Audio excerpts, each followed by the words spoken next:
Everybody likes Minions.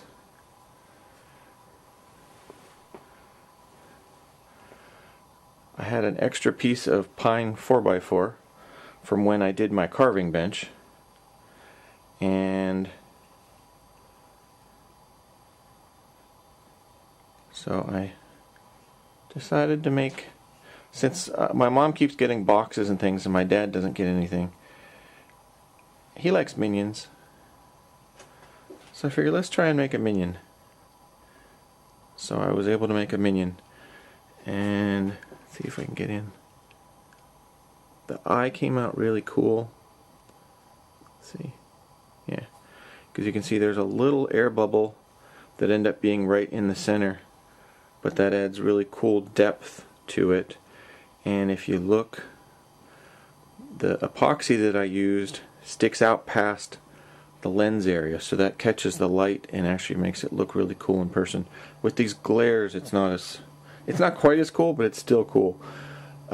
So with this, I carved it using my wecheer, let's see, multi-tool or spinning tool, and most of this carving was done with the sanding attachment, the little Dremel type sanding attachment, the little drum that you put on.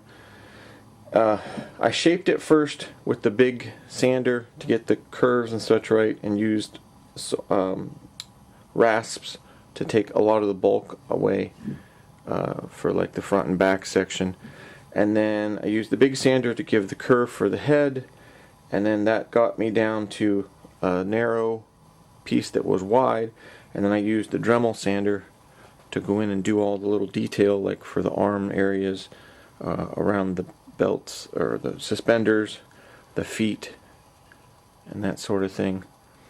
And the other thing, coloring wise, since this is the pine color and I wanted to get yellow and blue, etc., I just used food coloring.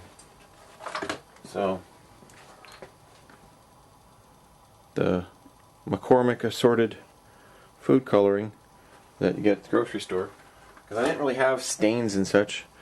So what I did was I used rubbing alcohol and water bottle lids. So I'd fill up the lid almost full with rubbing alcohol, and then like for the yellow, for example, I did 3 drops of the yellow, and then used I have some wooden Q-tip type things from forever ago. I just used that, stirred it up good, and then put that on all the right spots.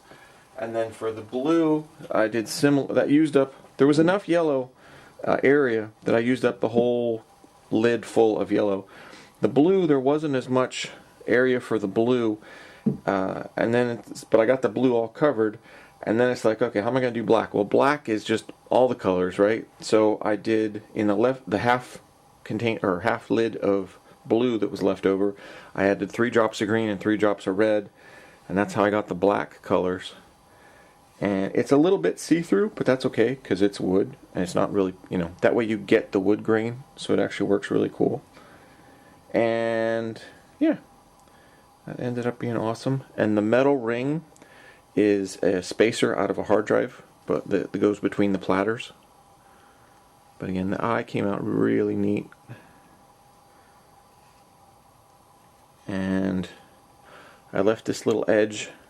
So this initially had another piece of,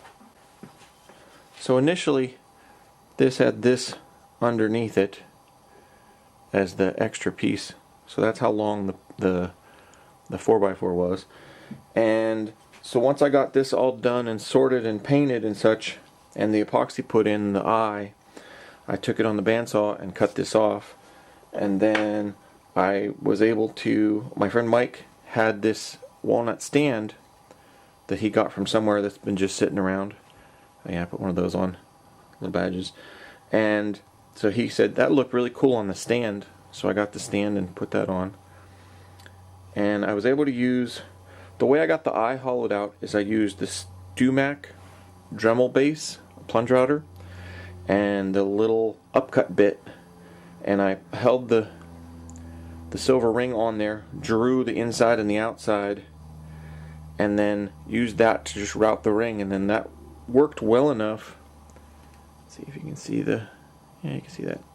That worked well enough that it was actually a friction fit for the ring to go in the slot.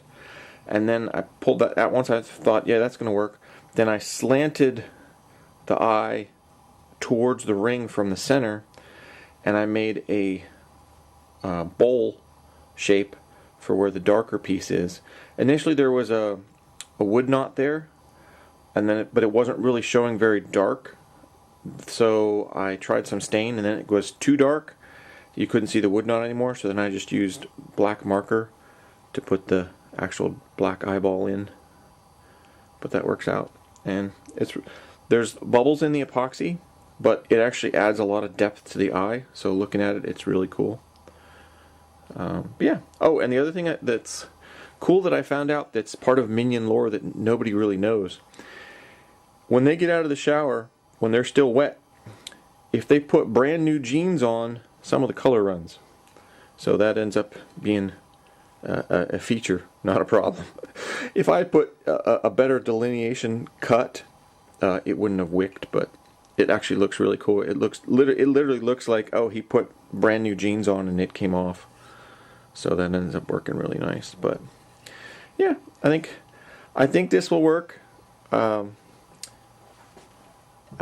I said, it looks, as most of these things do, they look way cooler in person, but it actually works really cool. Everybody that's seen it so far says it's really cool. So I think now I'm not just making owls, I'm making minions too. So that probably means I can make other stuff too. I just have to get the motivation to try it. But yeah, it came out nice enough that I could, and with the triple thick polyurethane on, I could easily see something like this on a shelf that, you know, was for sale. So I'm very happy with how that came out.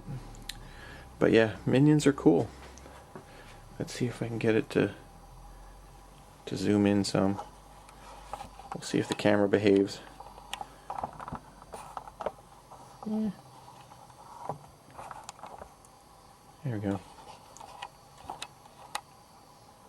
But yeah, minions are cool. And this came out good. I think he's going to really like it. Again, since my mom gets the boxes and stuff, this way he gets something too. So, yeah. That's this project.